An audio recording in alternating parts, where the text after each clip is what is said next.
There we go. Hi everybody, it's Jennifer McCreath. It's May 16th, but this video is specific for May 17th. Commonly known here in St. John's as the day the royal family will come and visit. And unfortunately that is also the same day of an event that happens every year that's quite important to me. It'll probably be drowned out and not get any media attention.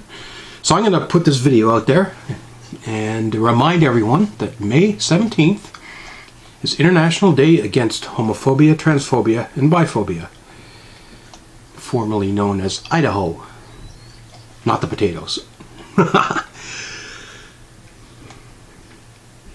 date was chosen to commemorate the decision to remove homosexuality from the International Classification of Diseases of the World Health Organization in 1990. The day as a concept was, I'm reading, sorry, I should have this memorized, but it's been a while since I looked at this. The day was conceived in 2004. A year-long campaign culminated in the first International Day Against Homophobia on May 17, 2005. 24,000 individuals, as well as organizations such as IGLA, HR, Human Rights Commission, and Coalition of African Lesbians signed an appeal to support the Idaho Initiative. Activities took place in many countries, including the first LGBT events to ever take place in Congo, China, and Bulgaria. In 2009, transphobia was added to the name of the campaign as activities that year focused primarily on transphobia, violence and discrimination against trans people. Yes. A new petition was launched in cooperation with LGBT organizations, and it was supported by more than 300 non-governmental organizations from 75 countries, as well as 3 Nobel Peace winners. So this thing is, it's not just one of these, it seems every day is a special day. If you go to Twitter, International Cat Day or International Dog Day, I mean, there's a day for everything now, but this is one that's actually been around for quite a while, has been recognized and celebrated in more than 100 countries. And I was just watching the news tonight, CBC. I actually do pay attention to CBC News sometimes. There was a story about the high school students in Labrador City walking out of class in protest because apparently, I don't know if it was the teacher or the principal, but they wouldn't let the trans students use the bathroom. Really? How many years have we been talking about this?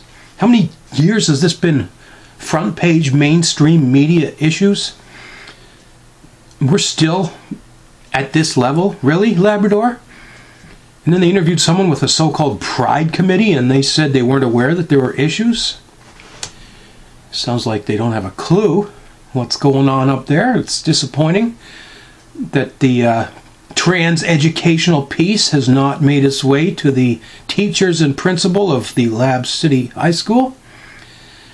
And I'm going to blame part of this on those said teachers and principals. They should, as part of their job, be aware of best practices and standards. I'm also going to put some pressure on you, Minister of Education, and say this is partly your fault. It's no secret that about 10 years ago, the Conservative government formed a partnership with a group known as EGAL Canada to train teachers on LGBTQ issues. My understanding is once the Liberals took office that this relationship with EGAL ceased to occur. So we're now dealing with an education system that's not properly equipped or knowledgeable or experienced or familiar with LGBTQ issues such as trans people wanting to use the bathroom being a major issue up there. Good for you students to walk out of class today. I'm proud of y'all. And hello? Anybody home? Think, McFly, think. You've got a resource right here in St. John's. It's been here for 15 years.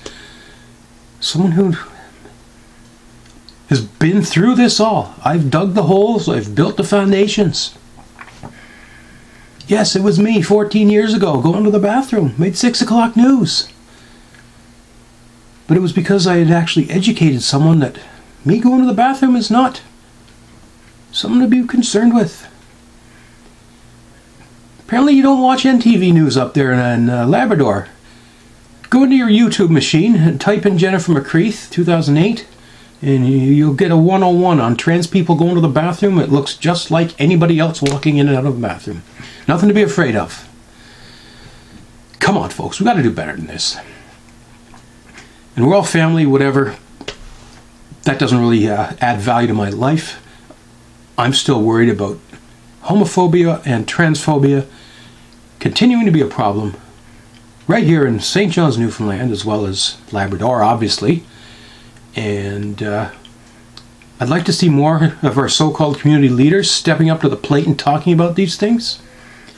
Where are all these organizations, especially you organizations that are being given government money to supposedly do LGBTQ education and awareness?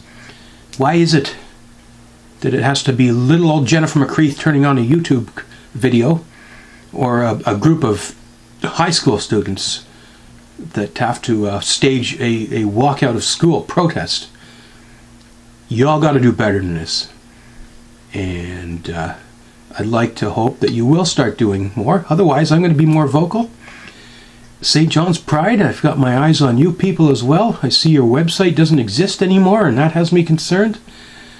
We need a voice. And if you people don't want to do the job, then get the hell out of the way and hand the reins over to someone that will. And yeah, International Day Against Homophobia, Transphobia, Biphobia, May 17th, 2022. Let's not forget it. We've got issues, and we've come a long way. Sure, there's lots to celebrate, but there's also problems. I could go on forever, but I won't. Search around my channel, you'll see lots of LGBT, specifically trans discrimination videos. Thank you for watching, everyone.